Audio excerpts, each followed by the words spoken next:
Okay, Bismillahirrahmanirrahim. Okay, we'll continue with our chapter 1 and finish with the last of the topics we have to talk about. How is biology studied, and specifically scientific method? Okay, now here's an interesting question for you. I don't know about you, but I wondered this. You know what? When it rains, all of a sudden you see like all these earthworms coming about, right? What's up with that, right? How come earthworms seem to like leave their burrows after it rains, right? At one time there was a theory that before we appreciate it, that happens because the horses. This is before there were cars. The horses riding on the streets. Their hair falls on the ground, and when it rains, the hair grows into worms. Some people believe that. Well, don't think that's true. What apparently really happens is that earthworms, see, just like in all living things, they need oxygen. When they're underground, see, they're surrounded by what? Right, soil. But soil is not, there's a lot of air in soil. There's a lot of air pockets in the soil. It's not like cement. Like there are air pockets in soil, so they get their air from the surrounding soil. But when it rains, the soil is wet, so they're basically, the earthworms are drowning. They can't, you know what I'm saying? So they have to come up to the surface so they can breathe. You follow? So that's is the answer to that question. But why are we saying that? Well, the reason I mentioned this is all answers to our scientific inquiries, start with a curiosity. You have to ask the first question, hey, how come the earthworms are coming out, right? If somebody's not curious, then okay, fine, then they're not going to get any answers. But you have to have a certain curiosity, and you have to ask that question. So it all starts with a certain curiosity, okay? And then you go investigate this, okay? And then the way one of the best ways of investigating is called the scientific method. Some say it was first formally described by a Muslim scholar, Ibn Haytham. He's from Iraq. So anyway, he is considered by some to be the father of the modern scientific method. Okay, and because of his emphasis on experimental data, it's called empiricism, experimental data, and reproducibility of the results. Okay, he emphasized that. So that's the scientific method. So let's see what exactly is the scientific method. So the scientific method is just a way of performing experiments or getting answers in a systematic way, in an organized way, so you don't make like silly mistakes or something like that, right? So, and you can describe it in many different ways. So here's how it occurs. Observation. Okay, hey, what's up with these worms in this on the road? Right? That's all has to do with that. Then it has to be a question, okay, right? And then so observation leads to questions. The question is, why do earthworms come on the street? And then that leads to a hypothesis. Hypothesis is a fancy word for your best guess. What's your theory? Working guess, right? Your best guess, hypothesis. And then you do some kind of experiment to confirm it. Okay, you do experiment to prove yourself or disprove yourself. The experiment generates results, and from the results you analyze the results and get a conclusion. The beauty of Ibn Haytham is that many people will stop there. But the scientific method places an emphasis on repeating the experiment and confirming your conclusion. So who needs to repeat the experiment? The the person who did the experiment himself or herself, right? They need to repeat it, make sure they didn't goof up in some way, right? Or a lot of other people other than this person has to confirm it, because maybe the problem was that the equipment in their lab was malfunctioning or something like that, right?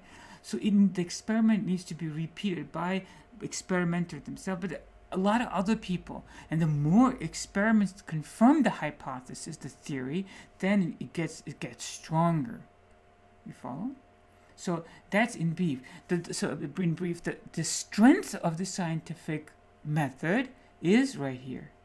In its in its emphasis on repetition and accumulating data. So does that make sense? So the scientific method has these important components: hypothesis, experiment, which results in conclusion, and then you repeat it. The process is never over.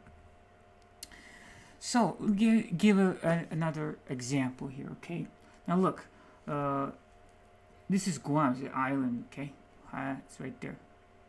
Okay, here's Australia, Indonesia, Philippines, and Guam.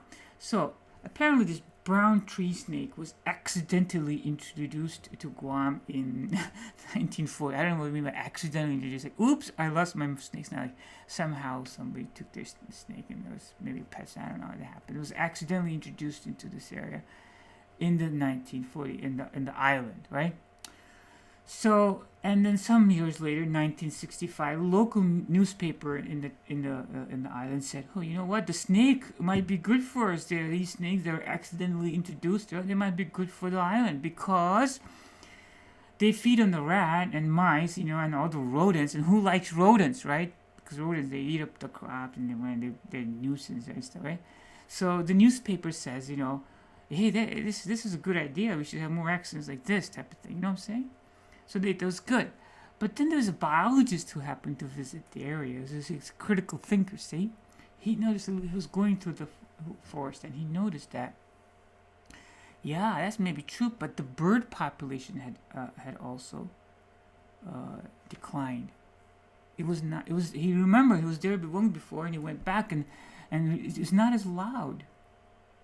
So maybe the snakes are eating more than just the rodents, huh? But then how's that going to change the environment? If the little bees, the example that we gave before, if they affect the crops like that, how about the bird population? Do you think that's going to have an impact potentially on the island or maybe other islands?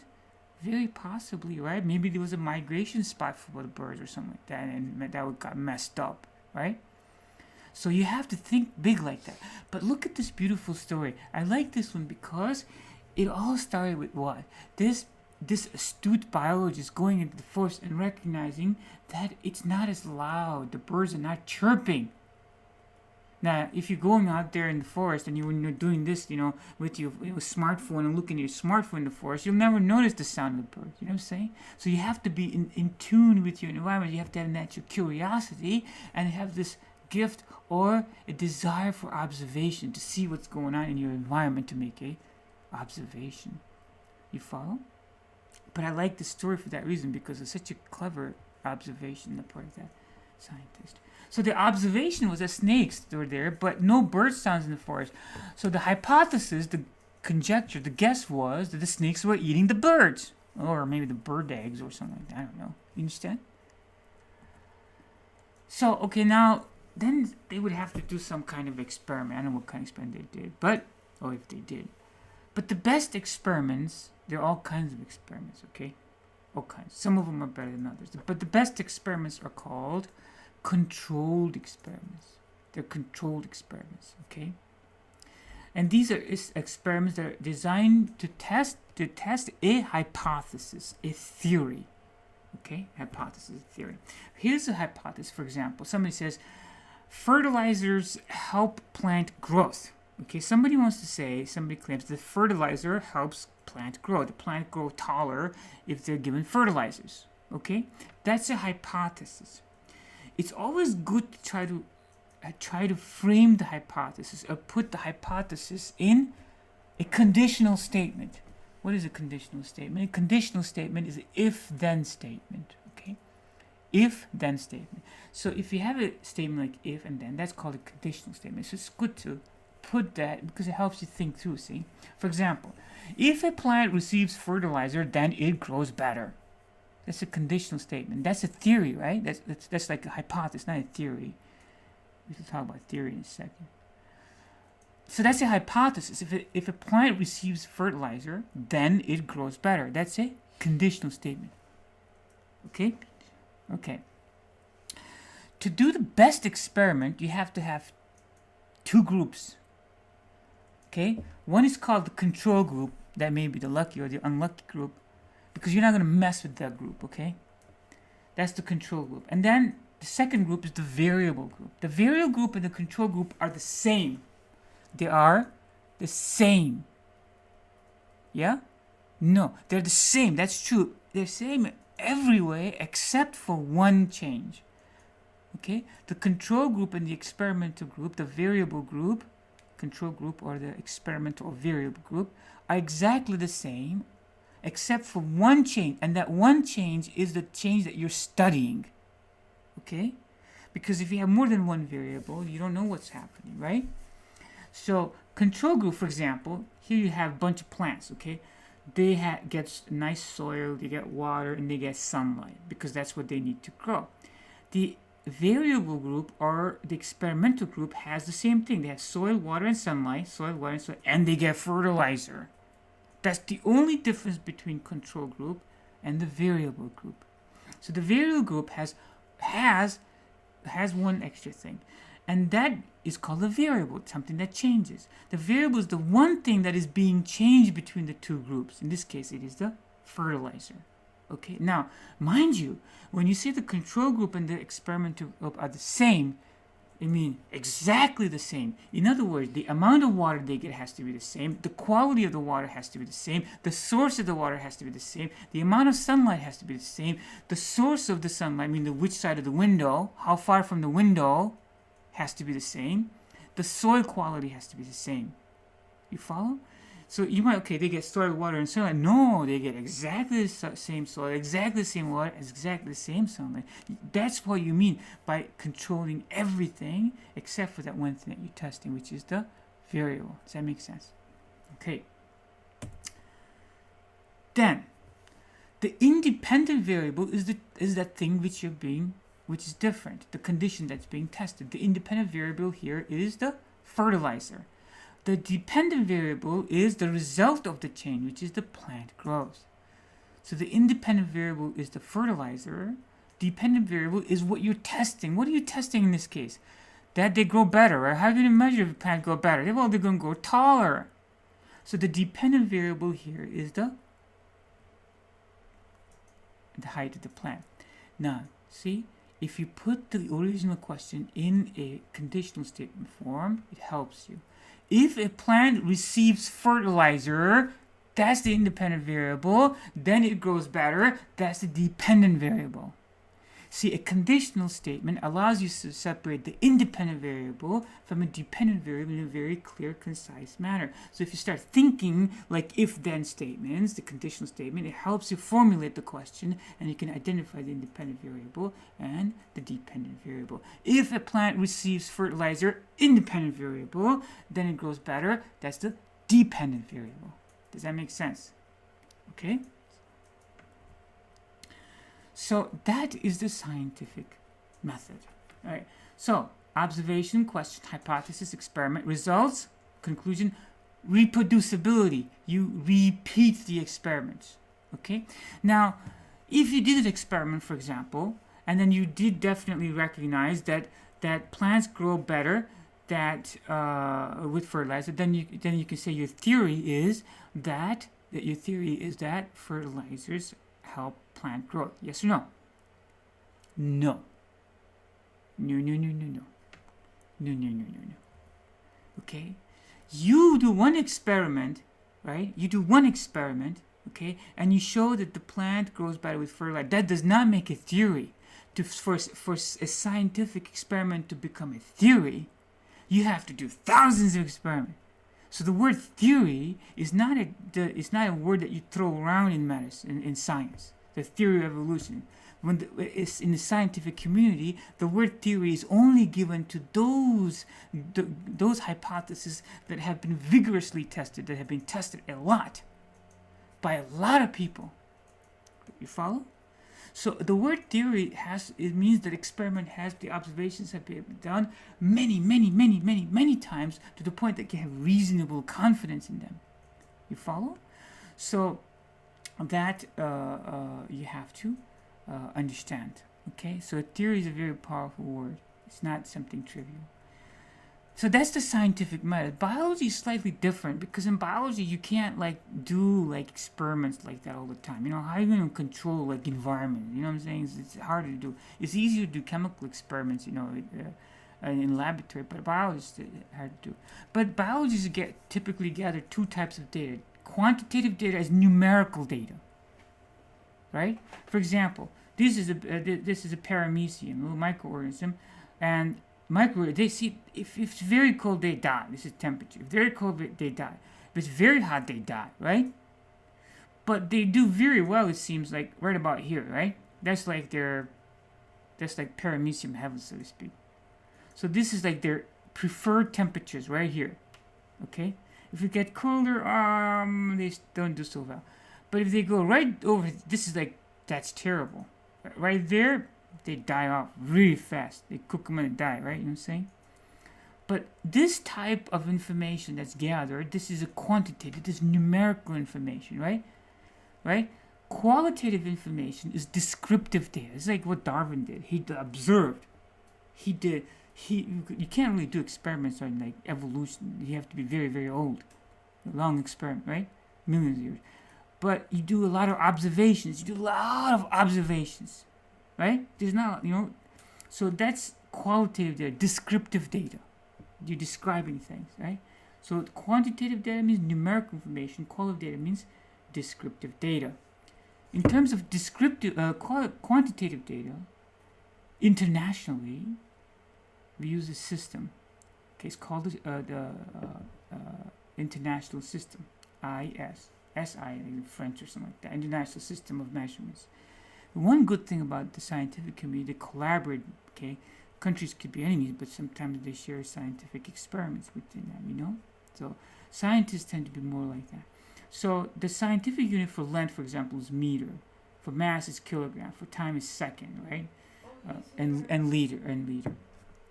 Okay. So this is the scientific system for measuring things. Okay. We shall finish off over here. Last couple of slides. Science and society. Okay. The science is scientific knowledge is ethically neutral. Is science always neutral? That's one question. Is it?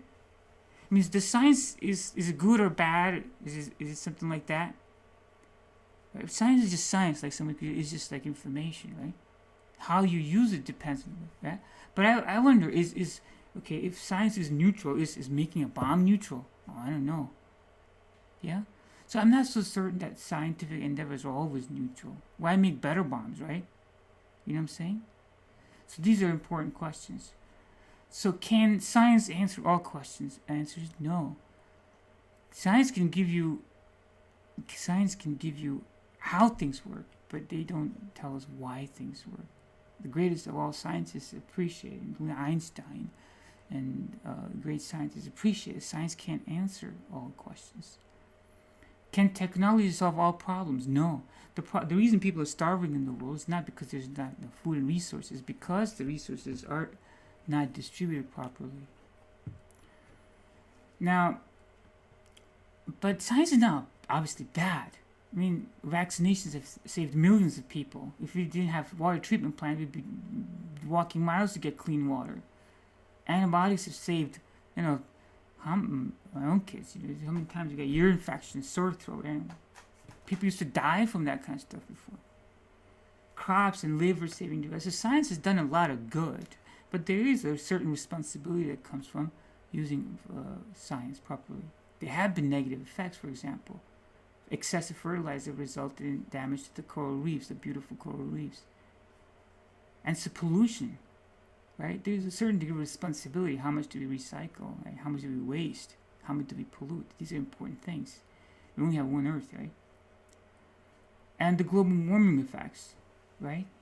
What is our responsibility to other creatures in the world, right? So that's So chapter 1, this is a review slide for chapter 1. We did quite a bit here. We defined biology, we defined characteristics of living things, and we described the scientific method, and we described in detail the scientific method and the international system measurements, and we talked briefly about the science and society, some important topics that are worthy of your investigation. So that's chapter 1, inshallah. Welcome again to biology, and until next time, salatu wassalamu ala rasulillah, alhamdulillahi rabbil alameen. Assalamu alaikum.